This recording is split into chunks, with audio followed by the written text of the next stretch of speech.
Mesdames et messieurs les journalistes, bonjour et bienvenue à ce point de presse relatif à la première session de l'exercice 2020 du Conseil municipal d'Aboasso, tenu le 13 mars 2020.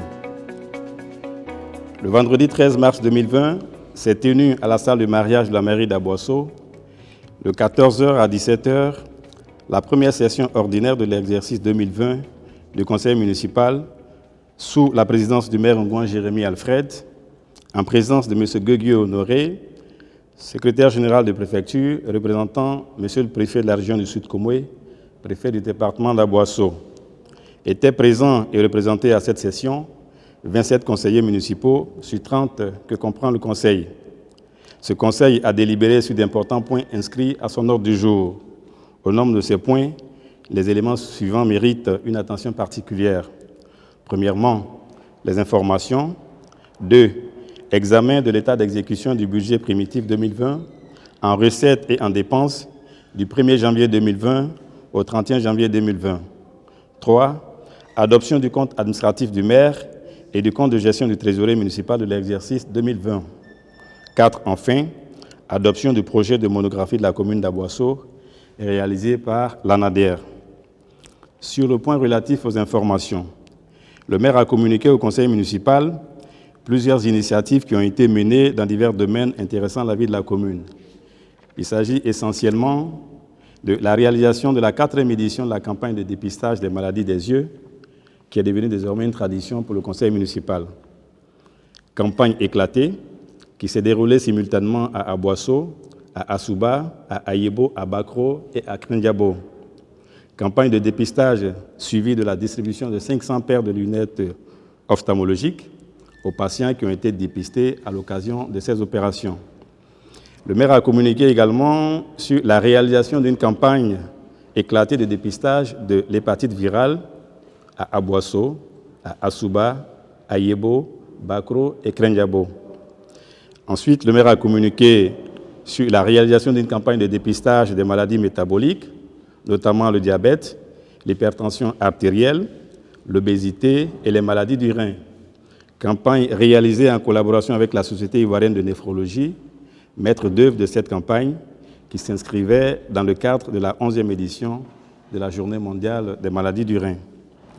Au bilan final, ces différentes campagnes dédiées à la santé se sont révélées bien à propos et ont connu un succès populaire au regard de la forte mobilisation constatée dans les localités visitées.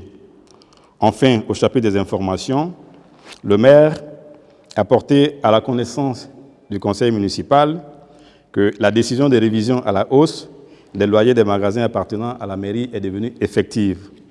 Ces révisions sont imposées par la nécessité de rehausser le niveau des recettes municipales en vue de réaliser des investissements beaucoup plus importants au profit des populations. Alors, c'était les éléments relatifs au premier point. Alors, sur le deuxième point, concernant l'état d'exécution du budget primitif 2020, du 1er janvier au 31 janvier 2020, il faut retenir que le chef des services financiers a exposé sur l'état d'exécution du budget du 1er janvier 2020 au 31 janvier 2020. De cette présentation, il est ressorti ceci. En ce qui concerne les recettes en fonctionnement, sur une prévision totale de 784 091 000 francs CFA, 17 773 850 francs CFA ont été recouvrés dans le mois de janvier 2020. Ce chiffre représente un taux d'exécution de 29,71% contre le taux de progression réalisé en 2019, qui était de 13%.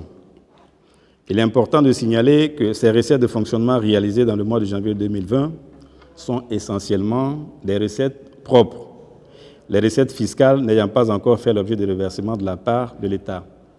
Il s'agit notamment des impôts fonciers, des impôts synthétiques, des patentes, des licences et des vignettes.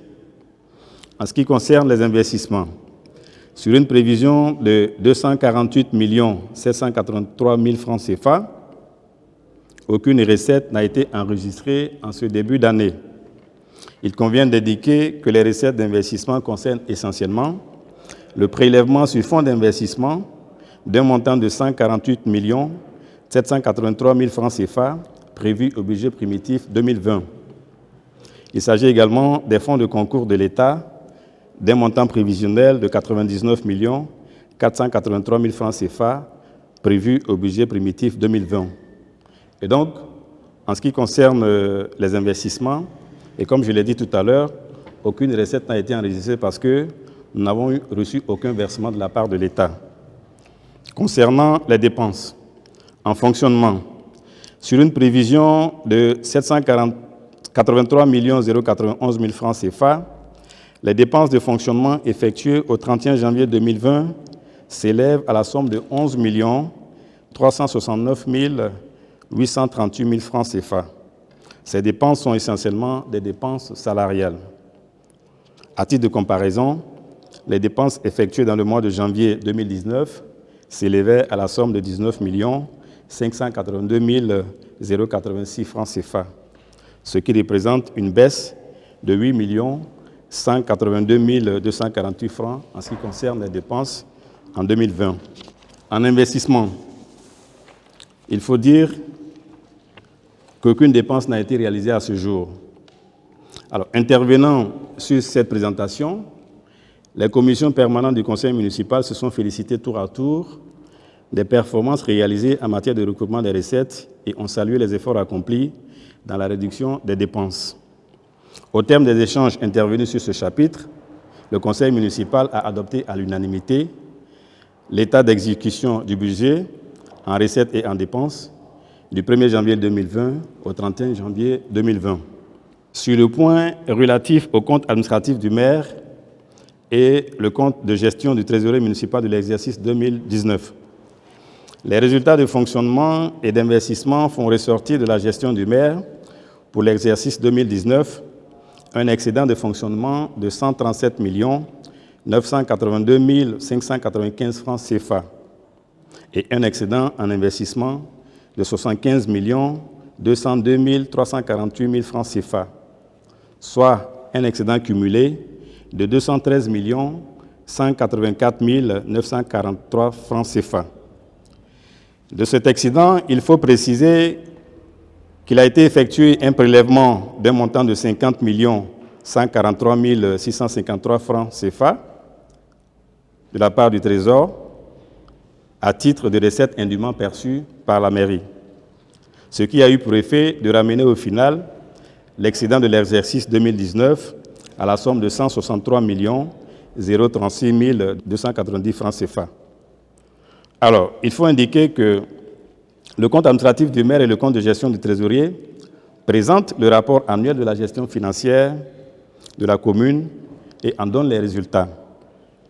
Et par principe, le compte de gestion du trésorier et le compte administratif du maire doivent être concordants à tout point de vue.